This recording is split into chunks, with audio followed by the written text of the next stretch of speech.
লবণ নিত্যদিনের খাদ্য তালিকার অন্যতম উপাদান। খাদ্য তালিকার বাইরেও ড্রাইং কাপড় তৈরি, চামড়া শিল্পে লবণ ব্যবহার হয়ে থাকে। কিন্তু কিভাবে হয় লবণ চাষ, তা কি সবাই জানেন? লবণ চাষীদের সঙ্গে কথা বলে জানা গেছে সেই তথ্য। নদীর লবণাক্ত পানি দিয়েই উৎপাদন হয় লবণ। সমতল ভূমিকে চারপাশে মাটির ছোট বাঁধ দিয়ে তাতে ছোট ছোট প্লট আকৃতির জায়গা বানানো হয়। এরপর ছোট প্লটগুলো রোদে ভালোভাবে শুকিয়ে কালো পলিথিন বিছিয়ে দেওয়া হয়। এরপর নদী থেকে ইঞ্জিন চালিত শ্যালো মেশিন দিয়ে লোনা পানি এনে ছোট ছোট ওই প্লটে ভর্তি করা হয়।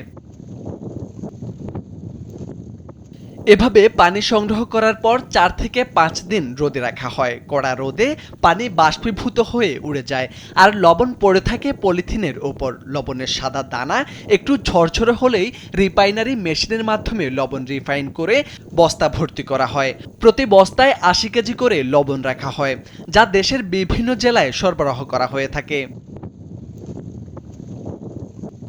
সাধারণত লবণ চাষের ভরা মৌসুম ফাল্গুন চৈত্র মাস। লবণ চাষ মূলত আবহাওয়ার উপর নির্ভরশীল। একটু ঝড় বৃষ্টি হলেই লবণ উৎপাদন বন্ধ হয়ে যায়। শীতের কুয়াশাও লবণের জন্য ক্ষতিকর, তাই এই ব্যবসা খুবই ঝুঁকিপূর্ণ।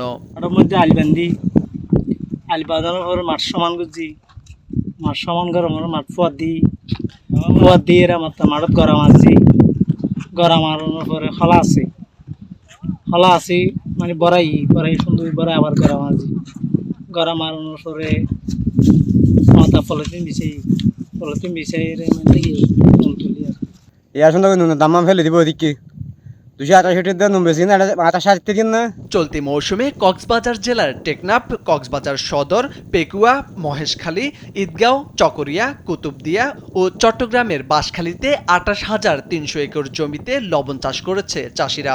এবার লবণ উৎপাদনের লক্ষ্যমাত্রা ধরা হয়েছে 25,28,000 টন। তবে খুশির খবর হচ্ছে এরই মধ্যে উৎপাদন হয়েছে 23,31,000 টন, যা অতীতের সব রেকর্ডকে পেছনে ফেলেছে।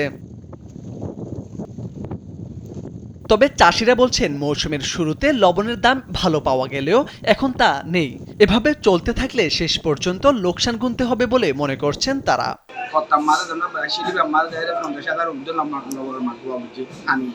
বর্তমানে লবণের দাম পড়ে গিয়ে তুলনায় করে মিলে আর আঙ্গা সাওয়া সাওয়া হিসাবে ইয়াত বড় বা কিছু কমে দূরে থাকবো যদি সামনে বাইরে জমা আসলে ভালো করে কিছুটা টানিয়ে মিললে। মৌসুম শেষ হওয়ার আগে কক্সবাজারে চলতি বছর রেকর্ড পরিমাণ লবণ উৎপাদন করছে চাষিরা।